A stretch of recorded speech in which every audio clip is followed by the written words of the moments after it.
은혜 받을 하나님의 말씀은 시편 28편 1절에서 9절까지의 말씀입니다. 시편 28편 1절에서 끝절까지의 말씀 찾으셨으면 교독합니다. 제가 먼저 읽습니다. 여호와여, 내가 주께 부르짖으오니 나의 반석이여, 내게 귀를 막지 마소서. 주께서 내게 잠잠하시면 내가 무덤에 내려가는 자와 같을까 하나이다. 내가 주의 성소를 향하여 나의 손을 들고 주께 부르짖을 때에 나의 간구하는 소리를 들으소서.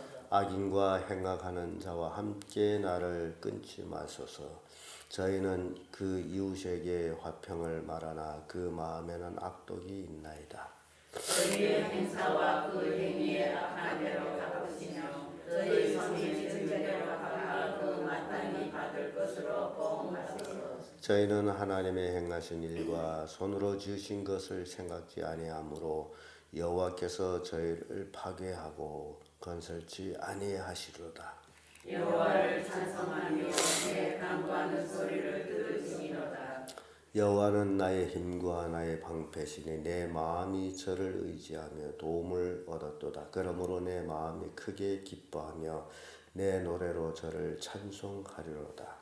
여호와는 저희의 힘이시여 그 기름 부음 받은 자의 구원의 산증이로다. 주의 백성을 구원하시면 주의 산업에 복을 주시고 저희 영원토록 하시옵소서. 아멘.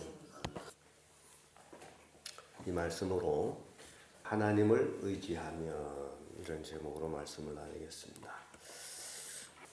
사람이 이 땅에 살아가면서 자기 소원대로 자기 뜻대로 다 이루어진다면 얼마나 좋겠어요. 그러면 바로 자기가 하나님이 되는 거예요. 근데 우리는 인간이기 때문에 우리는 살아오면서 태어나서 지금까지 살아온 과정에 잊어먹는 것들이 참 많습니다. 기억지를 못하는 것. 살아오기도 왔는데 머리에 기억에 남는 것은 그리 많지를 않습니다. 또 살아오면서 내가 한 말, 얼마나 많은 말을 했는데 그 한 말에 대한 기억도 그리 많지를 않습니다.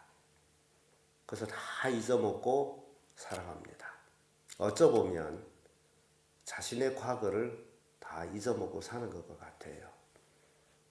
그래서 그런 의미에서 우리가 생각할 때에 오늘 우리 다윗을 놓고 생각할 때에 다윗은 그 많은 환난 가운데서 자기 과거가 자기 환난을 불러왔다라는 걸 그걸 알고 있습니다. 왜냐하면 선지자 나단이 다윗을 책망할 때 분명히 얘기했어요. 그 죄로 인해서 너 환난 당할 것이다. 그래서 그런 깨우침을 받은 다윗에게 있어서는 괜찮습니다. 거기에 대한 선지자의 말을 들었기 때문에. 근데 우리는 그동안 살아오면서 선지자의 얘기를 듣지 못하고 살아오기 때문에 다 잊어먹고 모든 것을 다 잘했다라고 생각하고 살아갑니다. 그래서 어려운 일을 당하게 되면 많은 사람들이 이게 왜 이런 어려움을 당하느냐라는 생각보다는 왜 하나님께서 나한테 이런 어려움을 주느냐 이렇게 반문합니다. 근데 종례로 하나님 우리에게 어려움을 주는 게 아니고 우리의 스스로 삶이 어려움을 자초한 거예요. 이게 성경이 하는 얘기입니다.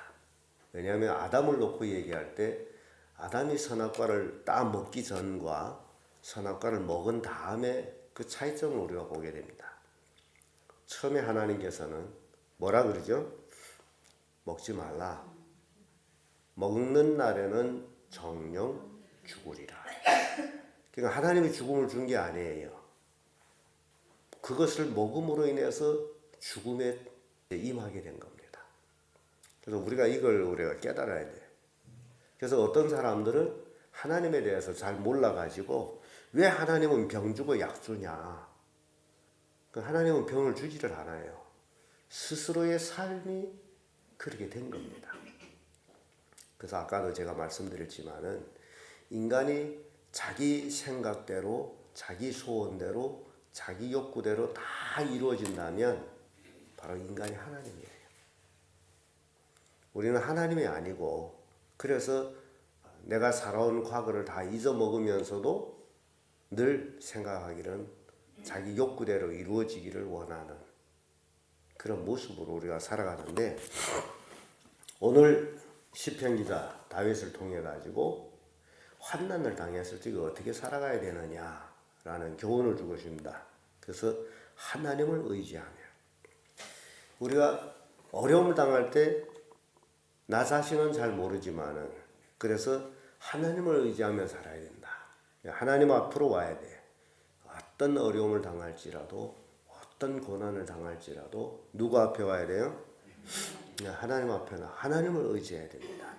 그래서 하나님을 의지하는 자가 그럼 도대체 어떻게 사느냐? 그걸 또 우리가 찾아봐야죠.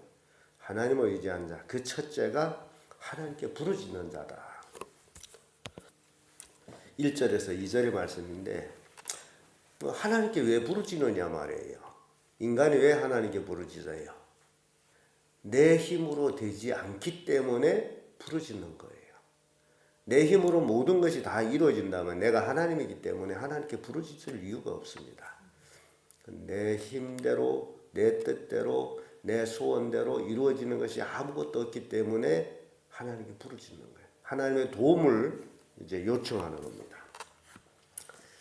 1절의 말씀에 여호와여 내가 주께 부르짖으오니 나의 반석이여 내게 귀를 막지 마소서. 주께서 내게 잠잠하시면 내가 무덤에 내려가는 자와 같을까 하나이다.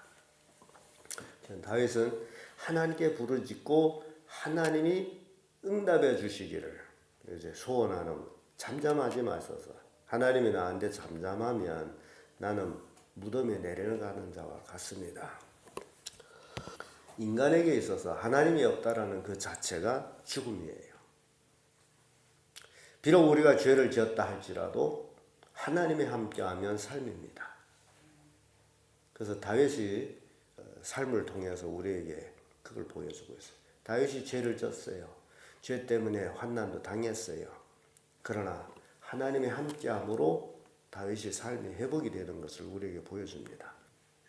2절의 말씀에도 내가 주의 성소를 향하여 나의 손을 들고 주께 부르짖을 때 나의 간구하는 소리를 들으소서. 성소를 향하여, 유대인들에게 있어서는 하나님을 믿는 믿음 안에서 볼 수 있는 게 하나님의 성소를 향해서 손을 들고 부르짖었어요. 왜냐하면 성소가 때로는 멀리 있을 때도 있고 자기가 성소를 멀리 떠나 있을 때도 있고, 그래서 성소를 향하여. 그 예를 들어서 다니엘서를 보게 되면 다니엘은 바벨론으로 포로로 끌려갔음에도 불구하고 예루살렘을 향한 창문을 열고 거기를 향해서 기도를 했다. 예루살렘에 뭐가 있어요? 성소가 있는 거죠. 그래서 성소를 향해서 기도를 합니다. 부르짖습니다. 오늘날 우리는 특별히 성소를 향해서 손을 들 이유는 없습니다. 왜냐하면 우리 마음에 하나님의 성소를 모시고 있기 때문에. 그래서 구약 시대보다는 지금 현대에 우리가 더 하나님께 부르짖기가 더 쉬워졌어요. 어디서든지 하나님께 부르짖으면 돼요. 마음에 하나님이 있기 때문에. 그래서 하나님을 의지하는 자가 바로 하나님께 부르짖는 자다. 우리가 부르짖을 때 어디에 있습니까? 하나님께만 부르짖게 되는 거예요. 나를 도울 수 있는 분은 하나님입니다. 하나님 외에는 도울 수 있는 사람이 아무도 없어요. 예레미야 애가 2장 19절에 보면 밤 초경에 일어나 부르짖을지어다. 내 마음을 주의 얼굴 앞에 물 쏟듯 할지어다. 지금 밤 초경에, 밤중에, 우리 말하면 새벽이죠.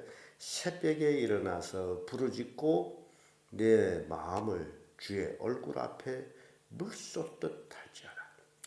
우리 마음을 하나님 앞에 다 쏟으라. 물 쏟듯 할지라.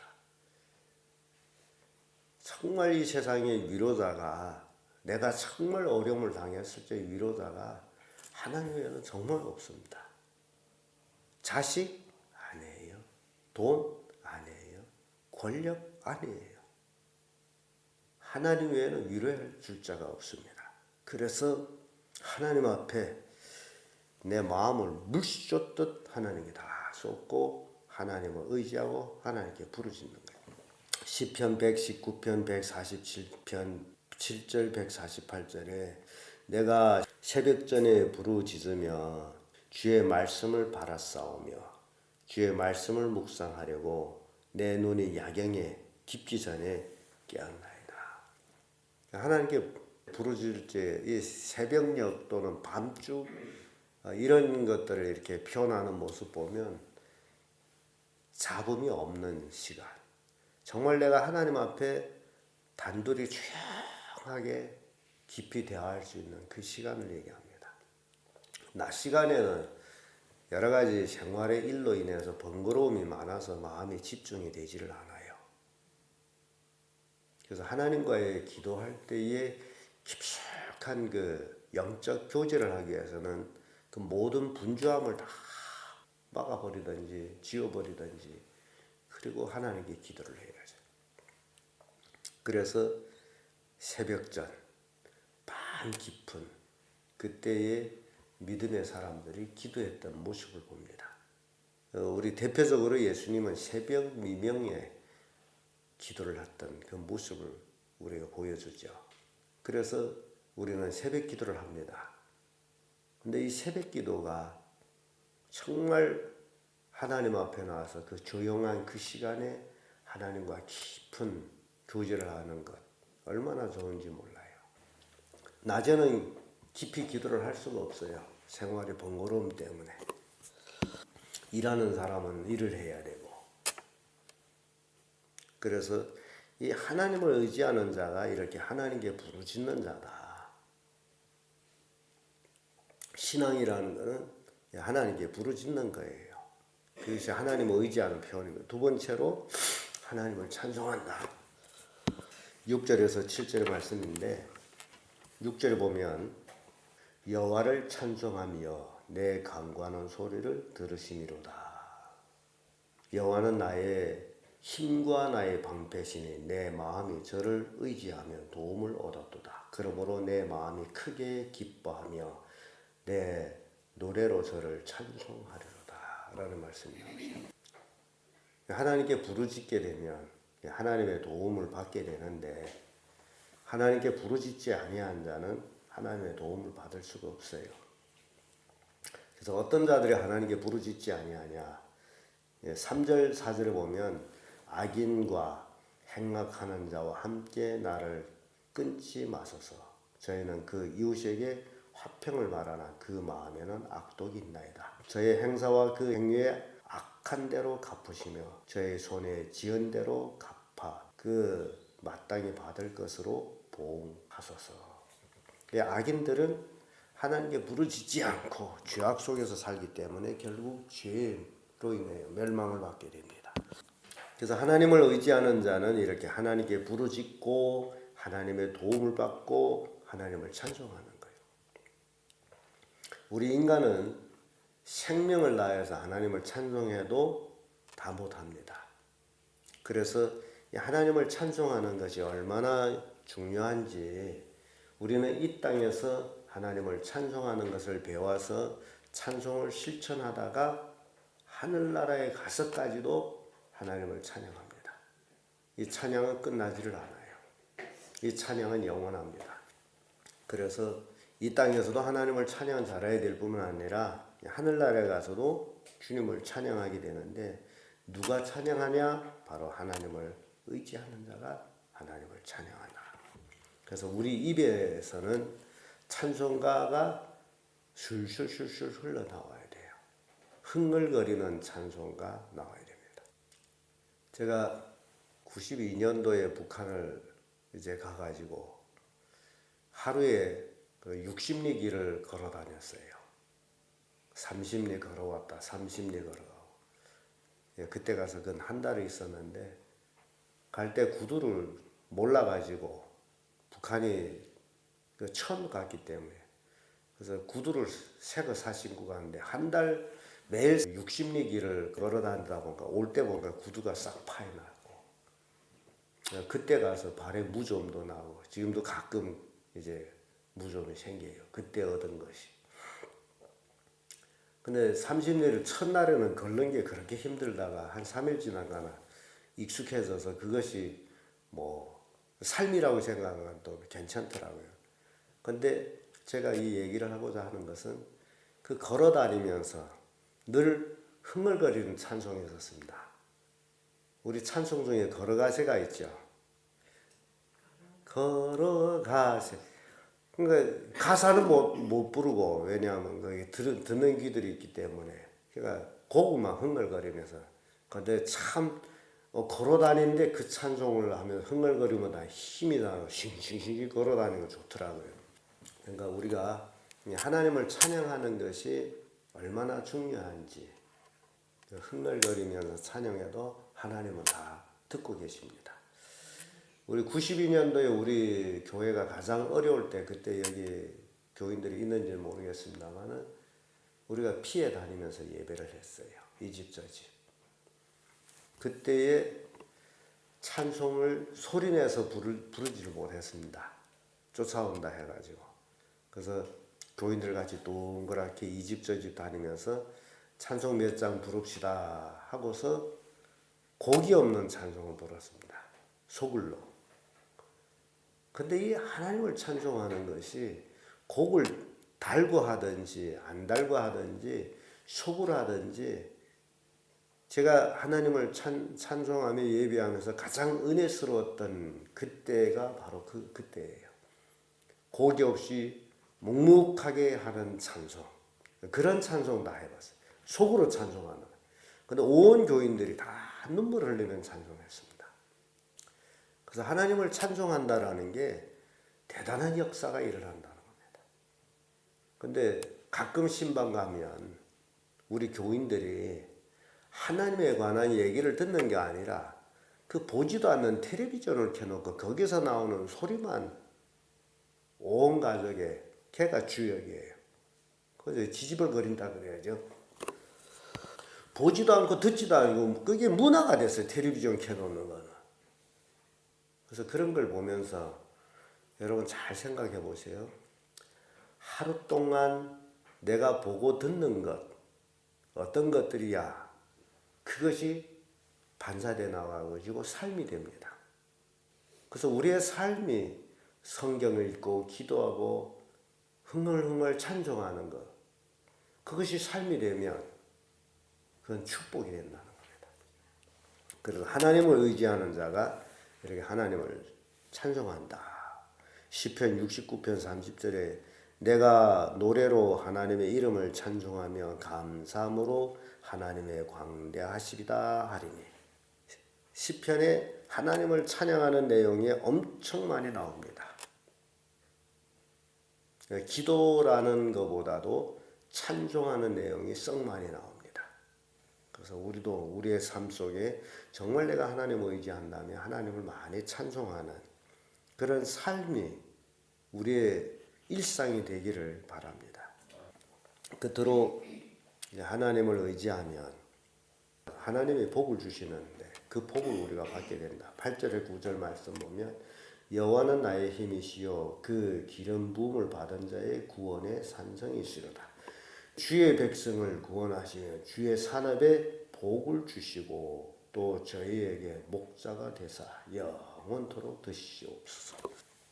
우리는 이 땅에 살아가는 동안에 하나님의 주신 복으로 살아가야 됩니다.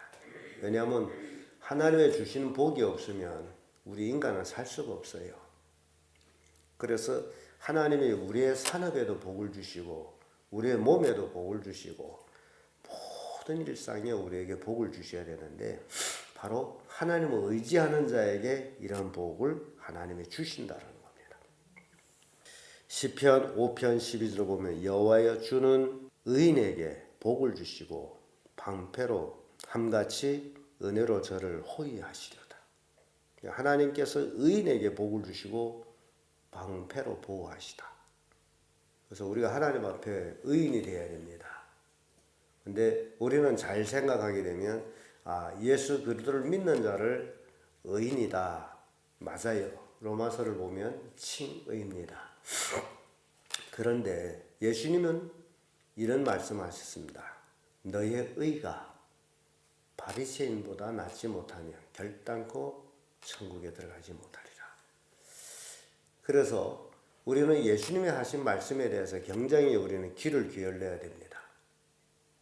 오늘날 많은 교회에서 예수님 말씀을 빼버리고 이제 사도들이 얘기한 거에만 크게 확장해서 얘기합니다. 믿음으로 의로워지는 건 사실이에요. 근데 믿음으로 의로워진 사람이 그 의가 누구보다 낫느냐? 바리새인들보다 서기관들보다 나아야 된다는 겁니다. 이게 우리에게 주는 교훈이에요. 그래서 하나님께 의인에게 복을 주시는데 우리는 칭의, 의롭다 칭함을 받았는데 의롭게 살지 못할 때가 많습니다. 그게 문제되고 그래서 복을 받지를 못할 때가 너무너무 하나님께로부터 그래 너 의로워 의롭다는 칭함을 받았는데 의롭게 살지를 않아. 그게 문제라는 거예요. 그래서 예수님 말씀을 우리가 깊이 생각해야 될 것은 예수님이 분명히 말씀했죠. 너의 의가 바리새인보다 서기관보다 낫지 못하는 결단과 천국에 들어가지 못하리라. 그래서 우리에게 믿음의 삶이라는 것은 바로 의로운 삶이라는 것을 우리에게 교훈하고 있습니다. 바울은 믿는 자가 의로운 자다. 맞는 얘기예요. 그렇다면 의로운 자는 칭의만 가지는 것이 아니라 의롭게 살아가는 자. 근데 그 의롭게 살아가는 자 누구보다 낫게 바리새인보다 낫게 살아가는 자.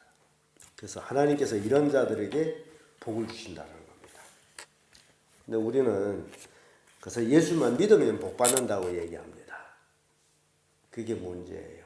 그래서 어떤 사람들은 예수 믿으면 복 받는다고 내가 교회를 나가는데 왜 하나님을 복을 주지 않느냐?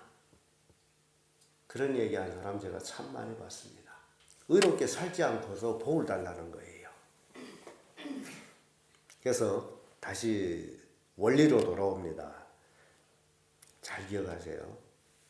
하나님의 주시는 그 복의 원리는 내가 의 속에 들어갈 때 그 복은 나한테 오게끔 되어 있습니다.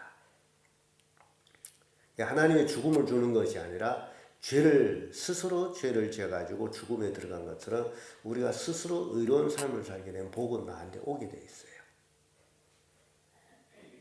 하나님께 복 달라고 기도를 안 해도 의롭게 살면 그 복은 자연히 오게 됩니다. 근데 의롭게 살지 않았기 때문에 복을 달라는 거예요. 그래서 이런 면에서는 불교 신자들과 거의 같습니다. 불교 신자들도 죄악적인 악함의 삶을 살고서는 불당에 가서 비싼 향을 태우고 손을 삭삭삭삭 빌면서 그 우상한테 복을 달라면 복을 준다라고 생각하고 그렇게 하는 모습하고 오늘날 기독교인들이 주님 앞에 의로운 삶을 살지는 않고 무작정 나에게 복을 달라고 기도하는, 불교에서는 빈다라고 하면 우리는 기도한다고. 하나님이 복을 줄 수가 없어요. 복 받을 그릇이 아닌데. 그래서 우리가 의롭게 살게 되면 복을 달라 하지 아니할지라도 그 복은 우리에게로 오게 되어 있습니다. 그래서 가장 중요한 것이 삶이에요. 그래서 우리 그리스도인들 오늘 다윗을 통해 가지고 하나님을 의지하면 바로 우리가 의롭게 사는 자가 돼서 복은 자연히 받게 됐다. 그래서 하나님께 부르짖고 하나님을 찬송하고 그렇게 하나님을 의지하는 삶을 살게 되면 자연히 우리는 복을 받게 됐다. 하나님이 우리 산업에 또 우리 몸에 복을 주신다는 사실입니다. 그래서 여러분들이 미신적인 신앙을 하지 말고 정말 실질적인 삶의 변화를 통해서 하나님을 영화롭게 하고 복받는 그런 성도들 되기를 예수님 이름으로 축복합니다.